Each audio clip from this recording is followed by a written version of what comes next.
Zdravo, evo me opet, kao što smo se dogovorili nastavit ćemo sa lekcijama tamo gde smo stali. Opet ćemo otvoriti jednu fotografiju kao i do sada što smo radili da vam bude jasnije da vidite. Idemo znači ovako, Color Replacement Tools. Color Replacement Tools vam omogućava da zamenite boju slike bojom prednjeg plana. Znači vidjet ćete sad šta to znači. Možemo totalno promeniti fotografiju. Ja sam ovdje otvorio ovu paletu, znači otvara se na Windows, idete na Color i jednostavno dva klika ovdje na boje možete mešati. Znači možemo potpuno promeniti boju ovom predmetu, pozadini, to jest objektu, pozadini i tako dalje. Znači plava ili bilo koja druga boja i tako dalje. Idemo na Ctrl Alt i Z da bismo vratili skroz nazad i idemo dalje. Mixed Brush Tool. Mixed Brush Tool vam omogućava da realnije crtate, to jest bolje da kažem slikate u programu, kao što je to mešanjem boje, kao mešanjem boje na platnu. Znači vidjet ćete sad i sami što to znači. Znači on uzima sve boje i na taj način ih meša. Možete staviti kao donju boju, znači vidite sad i sami da postavite neku drugu. Evo vidite. Znači u principu uzima boje koje su na fotografiji, meša ih sve zajedno kao znači kad crtate sa uljanim bojama. Vratit ćemo sve to nazad kako je bilo. Idemo dalje.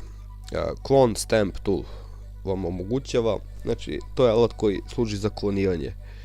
Znači omogućava vam da duplirate deo slike ili cijelu sliku kako god hoćete. Vidite, držimo Alt, označimo početnu tačku i sada ćete da vidite. Iskreno da vam kažem, ovaj alat ja dosta koristim, dosta vam toga može pomoći. I evo izvolite.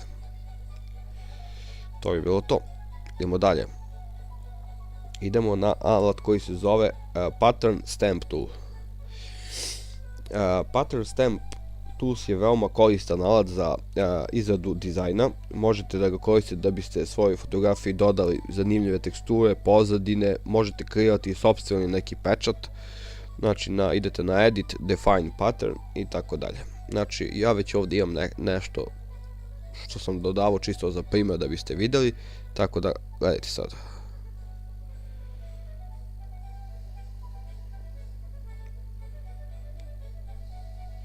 Znači vidite sad i sami. Znači vi možete šta god ubacite, znači koji svoj pečat da taj vaš pečat da definišete i da ubacite. Evo vidite ste sad. Idemo dalje. History Brush Tool. History Brush Tool je alat koji pravi kopiju slike onako kako je bila u originalnom stanju. Znači mi sad ovdje ništa nismo odradili. Evo uzet ću znači ovako čisto da biste vidjeli razliku. I uzet ćemo znači History Brush Tool. Znači šta god radili možete da vratite sa ovim alatom, vraćate u prvobitnu verziju slike koju ste uzeli da radite. Znači nešto poput gumice, ali nije gumica, vidjet ćete. Znači dosta toga može, ovo je sad čist primjer bio, ali ima veliku primjenu. Alat History Brush Tool. Alat History Brush Tool je alat koji se koristi izvorne podatke iz određenih stanja da bi crtali stilizovanim predmetima. Znači gledajte sad ovako. Znači faktički meša boje također sve.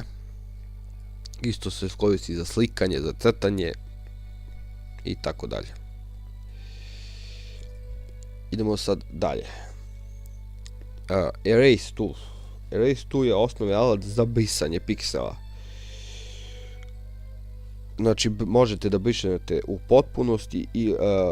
potpunosti ili boju pozadine ako je layer zaključan. Znači gledajte sad ovako. Layer nam je zaključan i brišete znači samo do boje pozadine. Ili ako otključam layer, znači brisat će sve komplet sa pozadinom. Znači vidite sad i sami. Background Erase Tool, znači kao i sama reč što on kaže, znači također briše sve. Vidite, znači do same pozadine idete i to je to. Idemo dalje. Magic Erase Tools. Magic Erase, znači briše određene određene nijanse sličnih piksela, znači poput alata koji smo rekli Magic Wand Tools, samo što je ovo za brisanje. Znači slične piksele i tako samo znači kliknete i on briše. To vratili smo se mnogo nazad, samo malo, ovako ćemo. Idemo dalje na opciju koja se zove Gradient Tool. Gradient Tools kreira postepeno mešanje boja, možete da uzmete unapred postavljene ili možete da kreirate sopstvene. Znači imate ovdje opciju koja vam se otvorila, znači gledajte sad i sami, levi klik povučete i pustite. Znači ovdje možete da menjate te nijanse, izvinjavam se, ovdje možete da menjate te nijanse, samo malo, evo ovdje, znači vidite sad i sami, otvorili smo kompletno i ovdje znači vidite šta sve ima. Znači možete da menjate, možete da ubacite nove, znači sve jedno je. Ovdje menjate tipove, hoćete da bude linear, radial i tako dalje. Znači vidjet ćete sad i sami, znači samo sa jednog dela imate iz sredine, imate ovako, također imate kao kristal i tako dalje. Znači vidjet ćete sad i sami, tu možete menjati razne boje, znači da kombinujete, dosta toga može vam pomoći isto ovaj alat, ja ga iskreno dosta koristim i tako dalje. Idemo dalje. Paint Bucket Tool ispunjava fotografiju na osnovu sličnih boja niske tolerancije, što znači da privlači samo veoma slične piksele. Znači to je kad trebate nešto komplet da bojite, ali znači morate da vodite računa. Vidite sad i sami. Ili kako bolje da vam objasnim, uzet ću ovako plavu, uzet ću crvenu i sada ću da obojim sve to. Samo malo da imamo gdje smo stali. Aha, evo ovdje.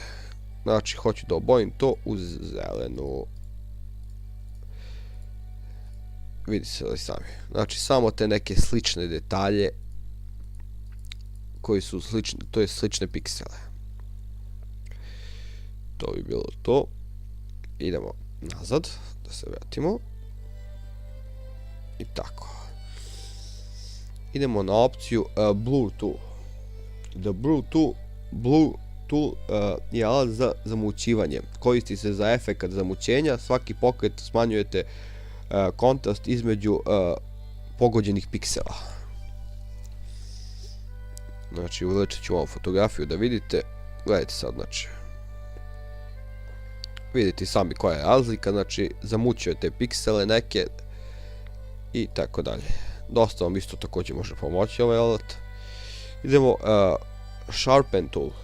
Sharpen Tool je alat koji služi za zaoštravanje zamućenja fotografije. Znači nasuprot Blue ide Sharpen.